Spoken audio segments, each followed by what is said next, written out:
नमस्कार दोस्तों, स्वागत है आपका आयुर्वेद आरोग्य औषधि चैनल के एक और नए एपिसोड में। दोस्तों, मॉडर्न साइंस के अनुसार दमा या अस्थमा हमारी श्वसन प्रणाली या रेस्पिरेटरी सिस्टम का एक विकार होता है। ये ज्यादा सीरियस बीमारी नहीं होती है, लेकिन कुछ मामलों में ये जानलेवा भी हो सकती है। दमा रोग बाल्य अवस्था में लड़कियों की तुलना में लड़कों में अधिक पाया जाता है। और दोस्तों, अस्थमा से पीड़ित व्यक्तियों को समय समय पर सीने में जकड़न, घरघराहट, सांस फूलना और खांसी आदि होते हैं। उनके ब्रोंकियल ट्यूब्स में सूजन हो जाती है, जिस वजह से उनका श्वसन वायु मार्ग बहुत ही सेंसिटिव हो जाता है और उन्हें एलर्जिक रिएक्शन होने की संभावना बढ़ जाती है। और जब ऐसा व्यक्ति एलर्जी से ग्रसित होता है तो उनका श्वसन वायु मार्ग या एयरवे इतना ज्यादा सूज जाता है कि उसके आसपास के मसल्स कस जाते हैं, जिससे कि हवा का उनके फेफड़ों से अंदर बाहर जाना मुश्किल हो जाता है। दोस्तों, एलोपैथी से अस्थमा के लक्षणों को मैनेज तो किया जा सकता है, लेकिन इस कंडीशन का कोई कंप्लीट इलाज नहीं है।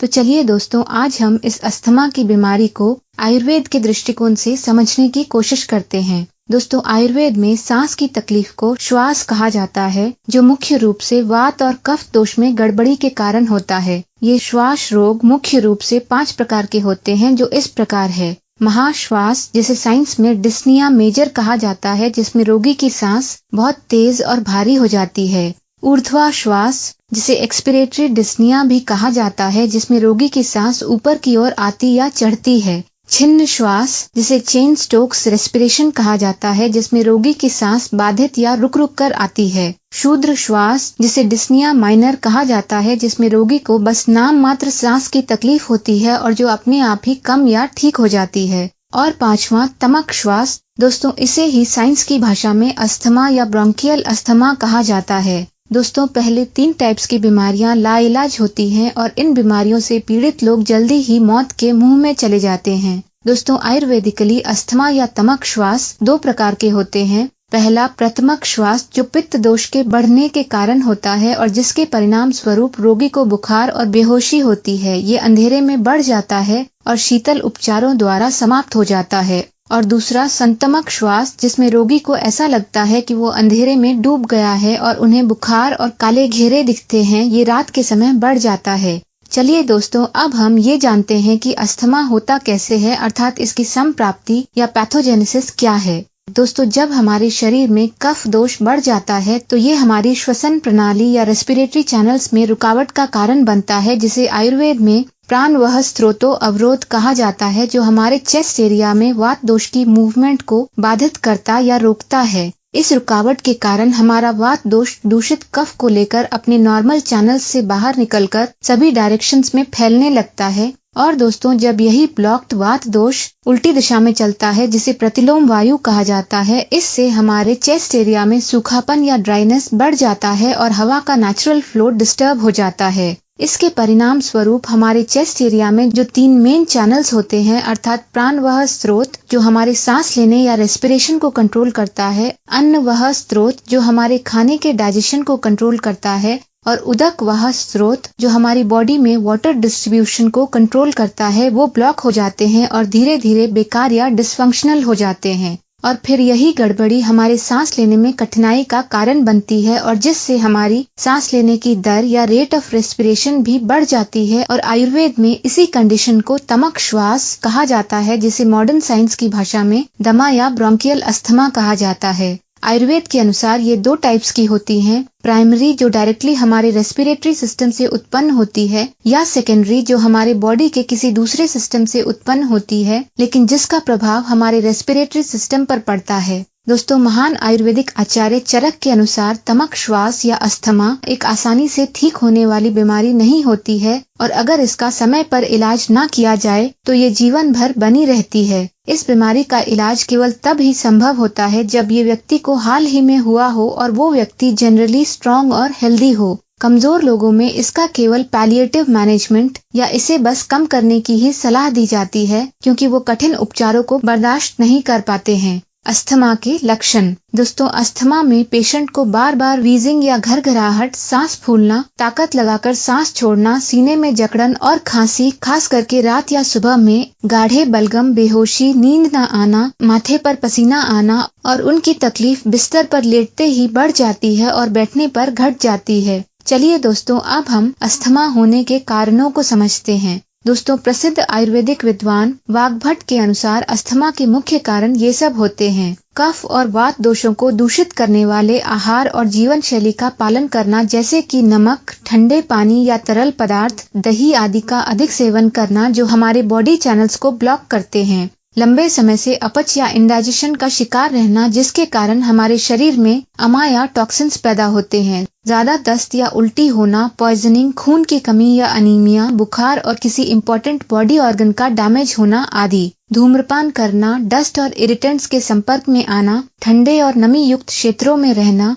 दोस्तों, इसके अलावा हैवी एक्सरसाइज करना, लंबे समय तक एस्पिरिन का सेवन करना, शराब पीना, वंशानुगत कारणों और बचपन में अस्थमा होने वाले व्यक्तियों को बड़े होने के बाद भी अस्थमा होने का खतरा अधिक रहता है। चलिए दोस्तों, अब हम दमा या अस्थमा के लिए किए जाने वाले कुछ आसान घरेलू उपचारों के बारे में जानते हैं। वसाका। दोस्तों, इस पौधे की पत्तियों में एक एल्कलॉइड वैसेसिन होता है, जो कि एक बहुत ही अच्छा सांस की नली को खोलने वाला एजेंट या ब्रोंकोडायलेटर और एक एसेंशियल ऑयल होता है, और जो इसकी बलगम निकालने वाली या एक्सपेक्टोरेंट एक्टिविटी के लिए जिम्मेदार होता है। इस नुस्खे के लिए आप 2 ग्राम वसाका पाउडर, 2 ग्राम सीतोफलादी चूर्ण और 1 टीस्पून शहद को मिलाकर इसका सेवन करें, या फिर 5 ml ताजे वसाका के पत्तों के जूस में 2.5 ml अदरक का जूस और 1 टीस्पून शहद मिलाकर इसका सेवन करें। बला। दोस्तों, आयुर्वेदिकली इसे अस्थमा की सबसे अच्छी दवाई माना जाता है, क्योंकि इसमें एक अल्कलॉइड एफेड्रिन होता है जो कि अस्थमा का इलाज करता है, और जो एक अडेप्टोजन भी होता है जो स्ट्रेस से छुटकारा दिलाता है। इसके लिए आप 1 टीस्पून बला पाउडर, आधा टीस्पून वसाका पाउडर, आधा टीस्पून सौंठ का पाउडर और 5 काली मिर्च के दानों को 2 कप पानी में उबालें जब तक कि ये 1 कप ना रह जाए, और इसे रोजाना 2 बार पिएं। कुटकी। दोस्तों, अस्थमा में पंचकर्म विरेचन बहुत यूजफुल होता है, और दैनिक विरेचन या पर्गेशन ट्रीटमेंट के लिए आप 1 से 3 ग्राम कुटकी पाउडर को शहद के साथ दिन में 1 या 2 बार ले सकते हैं। पिपली। दोस्तों, इसके लिए आप 1/4 टीस्पून पिपली पाउडर और 1 टीस्पून शहद को थोड़े से प्याज के रस में मिलाएं, और इसका दिन में 1 बार हो सके तो सुबह सेवन करें। रात में अस्थमा अटैक को रोकने के लिए आप आधा टीस्पून तेजपत्ता पाउडर और 1/4 टीस्पून पिपली पाउडर लेकर इसे 1 टीस्पून शहद में मिलाकर इसे दिन में 2 से 3 बार लें। दोस्तों, अगले नुस्खे के लिए आप 1 ग्लास पानी में थोड़े काली मिर्च के दाने, 1/4 टीस्पून सूखी अदरक का पाउडर या ताज़ा अदरक के कुछ टुकड़े, 3 से 4 लौंग, 10 तुलसी के पत्ते, 1 चुटकी हल्दी पाउडर डालें और इसे 1/4 रहने तक उबालें। फिर इसे छानकर हल्का गर्म रहने पर ही पिए। अस्थमा अटैक के दौरान नीलगिरी के तेल या किसी भी हर्बल पेन बाम को छाती पर लगाने और फिर सिकाई करने और पुदीना और कपूर को सूंघने से भी बहुत राहत मिलती है।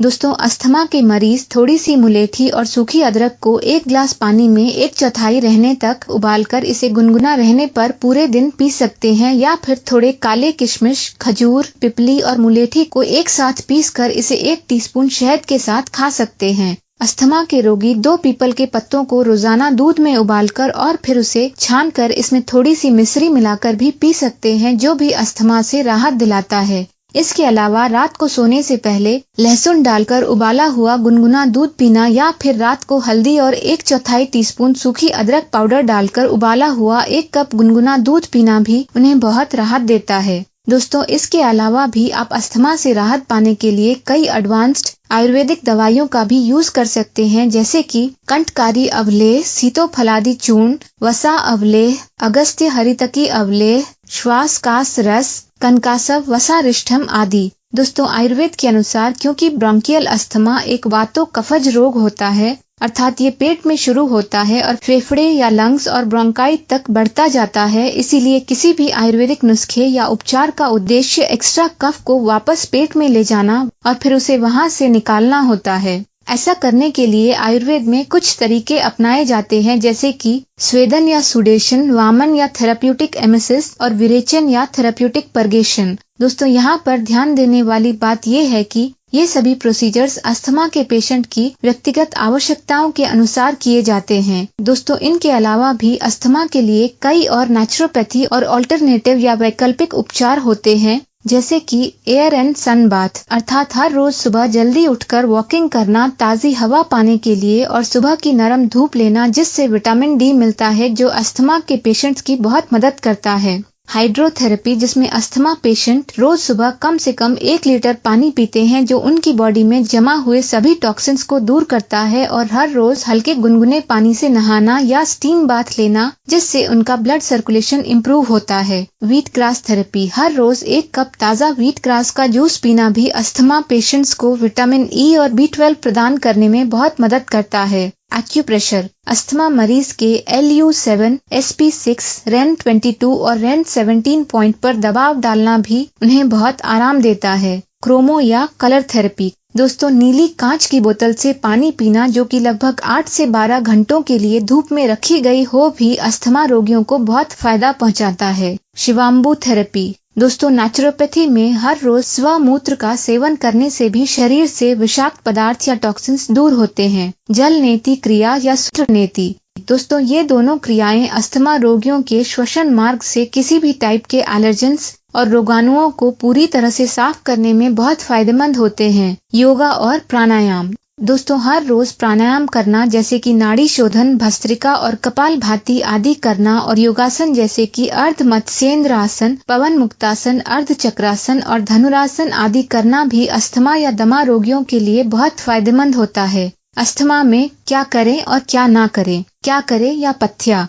अस्थमा के रोगियों को एक सीमित मात्रा में ही कार्बोहाइड्रेट्स, फैट्स और प्रोटीन्स लेना चाहिए, जैसे कि गेहूं, पुराने चावल, मूंग दाल, कुल्थी दाल और जौ आदि। ज्यादा से ज्यादा मात्रा में अल्कली फॉर्मिंग फूड्स, जैसे कि ताजे फल, हरी सब्जियां और अंकुरित अनाज आदि का सेवन करें। लहसुन, हल्दी, अदरक और काली मिर्च जैसे मसाले भी खाएं। पूरे दिन गुनगुना पानी पिए। बकरी के दूध और शहद का सेवन करें। अजवाइन, तुलसी, काली मिर्च और अदरक आदि से बनी हर्बल टी पीना भी अस्थमा के रोगियों के लिए एक बहुत ही यूजफुल नेचुरल एक्सपेक्टोरेंट होता है। क्या ना करें, अपथ्या, दोस्तों ऐसे खाद्य पदार्थों से बचें जो कफ पैदा करते हैं, जैसे कि नए चावल, चीनी, दालें और दही आदि, और मुश्किल से पचने वाले खाद्य पदार्थों जैसे कि स्ट्रॉन्ग टी, कॉफी, मिठाइयाँ, शराब या ठंडे पेय पदार्थ, अचार और सभी तरह के रिफाइंड और प्रोसेस्ड फूड से बचें। कब्जियत, ठंडे और नमी युक्त वातावरण, मलमूत्र त्याग का दमन करना, हेवी एक्सरसाइज और धुएं, धूल और प्रदूषण आदि से भी बचें, और बाहर निकलने से पहले एक डस्ट फिल्टर मास्क जरूर पहनें।